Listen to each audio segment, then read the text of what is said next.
Voilà, parlons un peu de Urban Act. C'est quoi Urban Act, ce festival? Mais Urban Act est une association d'abord, oui. donc qui regroupe les artistes, oui. les animateurs culturels et tous ceux qui œuvrent pour la promotion des arts et culture. Donc Urban Act s'est installé comme un festival, c'est l'année dernière. Oui. Donc elle est devenue, Urban Act est devenu un festival des arts et des cultures urbaines. Donc, grosso modo, c'est ça, Urban Act. Mais que vise Urban Act? Parce que là, si on parle d'Urban Act 2, oui. c'est que c'est la deuxième édition que vous préparez. Oui. Vous savez qu'au Tchad, si je me permets, c'est le mois dernier qu'on a vu que la politique culturelle a été adoptée. Et vous savez que les arts et les cultures au Tchad sont restés d'une manière un peu superficielle. Ça veut dire que l'artiste n'est pas considéré comme une activité professionnelle, les arts. Donc, nous, en tant qu'artistes et promoteurs, c'est qu'on s'est dit, on va renforcer la capacité des artistes, donc leur permettre d'œuvrer mieux, parce que aujourd'hui, vous allez voir que les artistes, ils sont les producteurs, ils sont les managers, ils sont les communicateurs, ils sont tout. Donc, nous, notre objectivité, c'est de renforcer cette capacité en offrant des ateliers sur les métiers des arts et cultures, et puis deux, d'exporter la musique tchadienne vers l'extérieur et de le rendre disponible sur les plateformes. Et on parle de plateformes, on parle des plateformes digitales. Donc c'est ça l'objectivité. Mais comment ça se fait quand vous dites que vous allez faire voyager la musique tchadienne à l'extérieur? Comment ça se fait? Primo, c'est qu'à travers les plateformes, ça veut dire que on fait voyager la musique d'une façon numérique. Ça, c'est un. Ouais. De deux, c'est que tout ce que nous faisons venir dans le festival, ouais. c'est la majorité, c'est des artistes ou bien des promoteurs qui ont des activités semblables à la nôtre. Donc, avec eux, nous créons ce qu'on appelle des ponts d'échange. Donc, ça permettra aux artistes tchadiens de voyager et de se présenter sur les plateformes, sur les plateaux. Donc ça permet également aux autres promoteurs de découvrir aussi la culture ou la musique tchadienne globalement. Ouais. Moi, j'ai envie de savoir quel est le contenu de ce festival. Je veux plus m'apaisantir sur le festival. Ça se déroule comment? En tout cas, le festival, il y a 3 rubriques. Il y a primo, il y a la musique. Secondo, il y a la danse. Et tertio, nous avons les ateliers d'écriture. Voilà, musicale. Et quand on parle des ateliers d'écriture, c'est qu'il y a ce qu'on appelle la production, et puis la rentabilité qui est que le son ou bien la vidéo, etc. Voilà. Et c'est étalé sur combien? Quelle est la périodicité? Bon, le festival, si vous voyez, aujourd'hui, nous sommes à sa 2e édition. Oui. Donc, le festival est né en 2021. Oui. Donc, aujourd'hui, nous sommes à sa 2e édition. Bon, l'année dernière, on l'a fait au mois de septembre. Mais on s'est senti un peu menacé par la pluie. Ouais. Donc, c'est pourquoi on a décalé en octobre. Oui. Voilà. Donc, du 26 au 29. Quelle est la touche particulière? Parce que c'est comme un enfant qui naît, qui grandit avec toute l'évolution qui accompagne, on va dire, son accroissement. Ouais. Donc, la 2e édition, quelle est la touche particulière? Quelle est la meilleure partie qui sera ajoutée à ce festival? Bon, la meilleure partie, c'est que si je me souviens très bien, l'année dernière, on a fait venir que 2 pays. Cette année, on en a 5. Quand même. Voilà. Donc, on a chaque année, voilà. Voilà. Et en plus de ça, c'est que l'année dernière, on s'est beaucoup appuyé sur les ateliers d'écriture hip-hop et puis la danse. Or, cette année, on veut mettre l'accent sur le graffiti également. Donc, ça va être 3 activités principales. Mais quels sont les artistes, surtout les musiciens? Est-ce que c'est les rappeurs seulement qui seront là? L'artiste, la Sardine est toujours beaucoup intéressée par la musique. On te parle de graffiti, mais tu peux te concentrer un peu sur ça. Quand tu écoutes la musique, c'est bon. Ouais.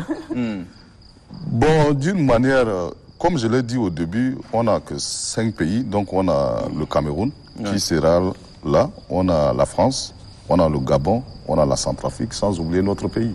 Ouais. Voilà, donc ça fait 5 pays. C'est automatique pour le Tchad. Comme ça se passe ici. Moi, j'aimerais revenir sur l'idée même du festival et parler également des initiateurs. Ouais. Parce que vous êtes également dans les shows, on me fait savoir que on vous appelle également DJ Boom au lieu de Boomo Vidal. Ouais. Mais derrière ça, derrière le festival, c'est quoi? C'est juste promouvoir la culture, revenir ou soit faire voyager un peu la musique tchadienne en dehors du continent, en dehors du pays, pour dire que vraiment il y a des artistes tchadiens qui sont là et venez découvrir. Bon, à la base, moi, c'est DJ Boom Vidal. Donc, je suis le fils d'un artiste qui s'appelle Sarah Doumbé de Sao Junior. Et Pif, lui, il est artiste rappeur. Il est prix Gabao également. Donc, à la base, on est des artistes. Et on a jancé dans plusieurs festivals. Et je crois que les acteurs dans lesquels nous avons... les activités dans lesquelles nous faisons, bien qu'on ait aussi des professionnels, nous travaillons. Moi, par exemple, je travaille également. Je suis au ministère de la Santé, informaticien à la base. Pif, il est commercial chez Canal+. Donc aujourd'hui, on se met à la place des artistes. Parce que ces artistes, la majorité, ils sont marginalisés. Quand ils sont pris dans les festivals, on leur propose des cachets dérisoires. Et puis à la fin, c'est que quand ils font les activités, après, c'est fini. Il n'y a pas de suivi. Maintenant, nous, notre objectivité, c'est de donner une vision à ces artistes parce que quand vous exercez dans le métier, que ce soit dans l'informatique, à un certain nombre d'années, vous allez dire que vous êtes un expert, compte tenu de votre expérience. Et vous pouvez aussi conseiller. Et nous, avec le tour que nous avons fait, ça nous a permis de voir que les activités culturelles doivent être séparées. La preuve en est que si aujourd'hui on a reconnu que l'art doit être une profession, alors c'est comme chez vous les journalistes. Ceux qui présentent des émissions doivent présenter, ceux qui doivent filmer, ceux qui doivent travailler en amont par derrière doivent le faire. Chacun a son poste. Hein? Voilà, chacun a son poste. Et c'est dans cette objectivité que nous, on voudrait renforcer les capacités des artistes et pouvoir faire ce qu'on appelle la mobilité.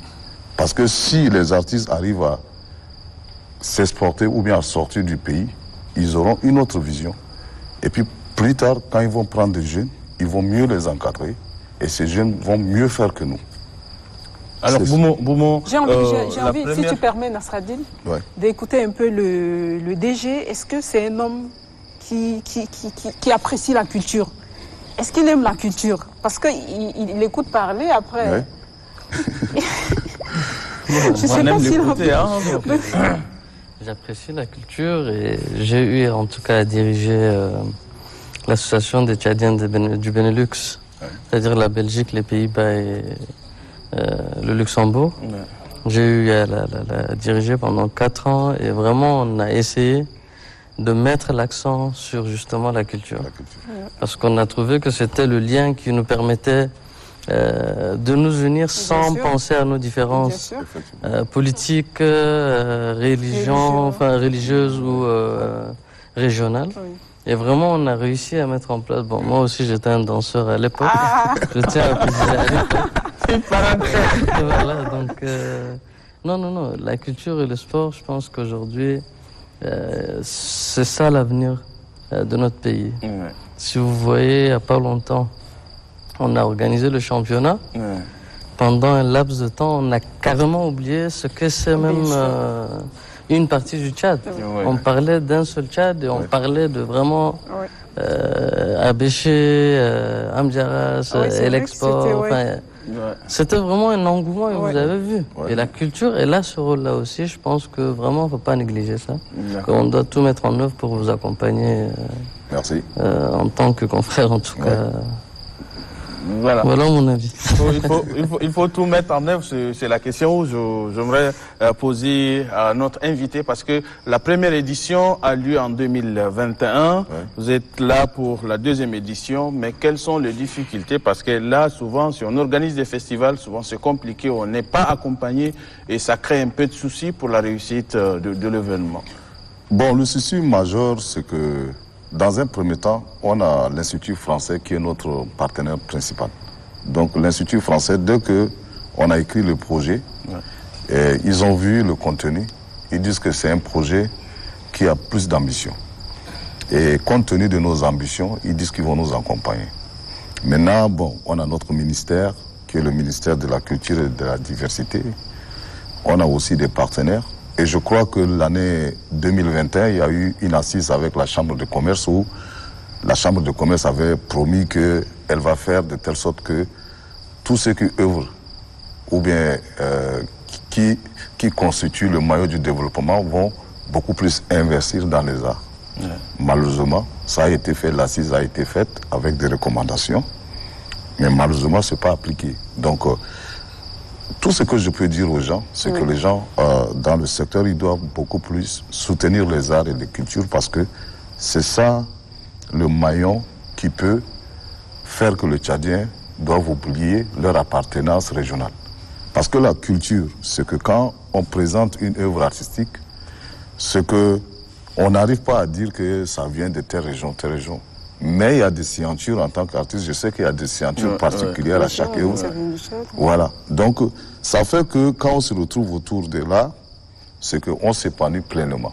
Et tout à l'heure, j'ai écouté le directeur, il parlait que l'objectivité de l'ARCEP, c'est de faire épanouir les consommateurs.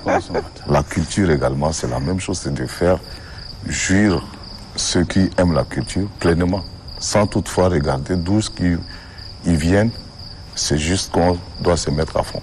Merci Boumo Vidal. Je rappelle que vous êtes le régisseur du festival Urban Act.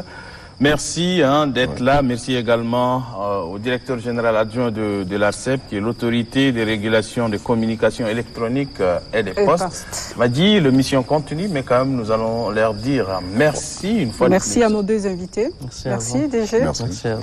Merci, M. Bouma. DJ Boum. Ouais. Bon, la particularité, c'est que moi, je rappe en anglais. Là, c'est complet. Ça, c'est complet. Bah oui.